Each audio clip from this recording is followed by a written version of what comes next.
All right, sports fans, how's everybody out there doing? William Martin coming at you one more time here on YouTube with another edition of the 300 Pounds of Sports Knowledge Podcast. Now, as the Atlanta Braves currently find themselves in a funk, the New York Mets have not only surpassed them for second place in the National League East, but also for the final wild card spot in the National League as well. Now, after being thoroughly beaten at the hands of the Milwaukee Brewers at home this week in a three-game set and losing their last five overall, the Braves have now fallen out of the final wild card spot in the National League. As of right now, it's currently property of the Mets. And after this slow start to the season for the Mets, they've gotten back into contention and they themselves are looking to get to the postseason for the second time in the last 3 years. Now, you look at the two teams ahead of the Mets in the wild card chase.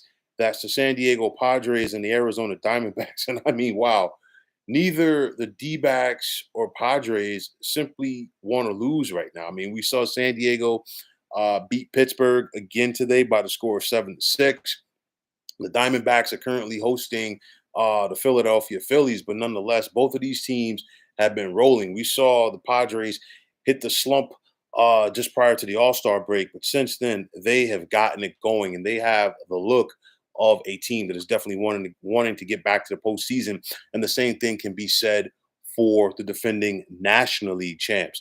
So you look at the Mets right now, okay, and they dropped their road series against the Los Angeles Angels. They beat St. Louis on the road in that makeup game, and then after dropping that first game of this series against Colorado, they really needed to come back and win, and that is exactly what they did. They beat the Rockies last night 5-3, and then today in a matinee in Denver, they jumped on Colorado early. A couple of big home runs from Pete Alonso, and when it was all said and done, New York got the 9-1 win.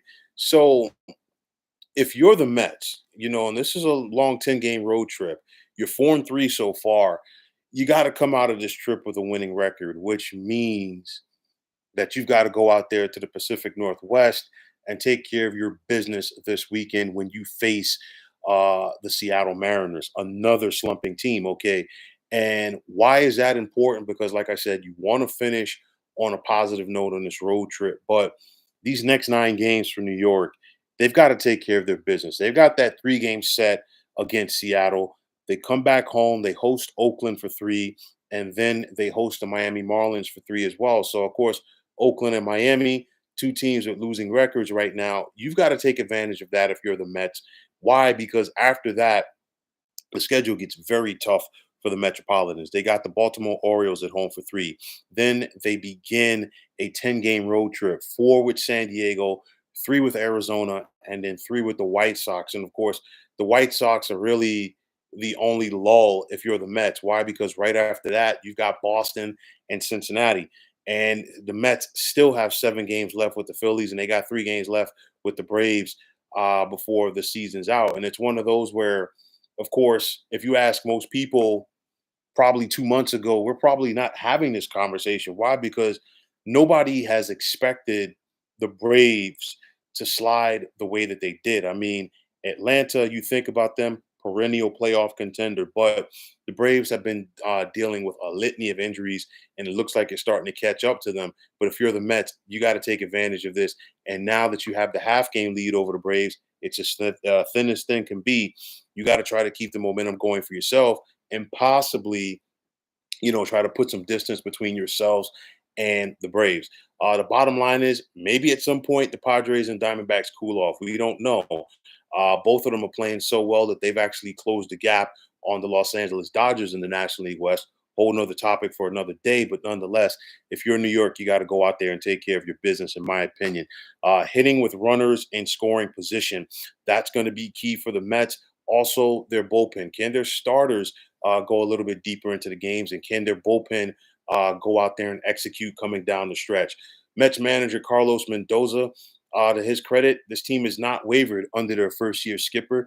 And now it's going to be interesting to see if he could push all of the right buttons for the Mets coming down the stretch. I've talked about the Braves and the Diamondbacks and the Padres as well. And you also have the St. Louis Cardinals and San Francisco Giants and Pittsburgh Pirates who are right there. The Cardinals are 2 games back of the Mets for that final wild card spot, while the Giants are currently 3. And then you have the Pittsburgh Pirates who are 4.5. So anything can happen. We've got a little bit less than 2 months to go in this regular season. It's not the time to be scoreboard watching if you're any of these teams, but you still got to go out there. Like I said, not trying to sound like a broken record, but you got to take care of your business. So will the Mets be a playoff team at season's end? I think they have a very good possibility. I don't think anything is etched in stone right now or should be etched in stone right now, but they've got a possibility. And I think at the very least, New York is going to be in it to the very end of the regular season. You look at Francisco Lindor, he is swinging a hot bat right now. Mark Vientos, I know people personally who are Mets fans, and they've said for the longest time they wanted to see Vientos in the lineup for this team. They've gotten their wish as he was producing in the minors, and it is transferred over to the big leagues. And I think Pete Alonso, I talked about him heading into this season. I expected him to have a big season, a bigger one than he's had so far. But nonetheless, he has the type of bat that can propel this team down the stretch, especially as he is looking for a contract. You look at a veteran like JD Martinez. These are the guys that the Mets are going to need to rely on coming down the stretch. And let's see if they can get it done. But nonetheless, if you're the Mets, you have gotten back into that wild card spot. Of course, the season is far from over. We still, like I said, got a little bit less than 2 months to go. But the bottom line is everything is there on the table for the Mets. Will they take advantage of it and be able to get to the postseason? Only time will tell. But folks, that is going to wrap it up. And as always, I want to take this time out to thank all of you for tuning into the 300 Pounds of Sports Knowledge podcast here on YouTube. I want to take this time out to thank all of you fine folks out there for tuning in. And if you have not already, please feel free to subscribe to this channel.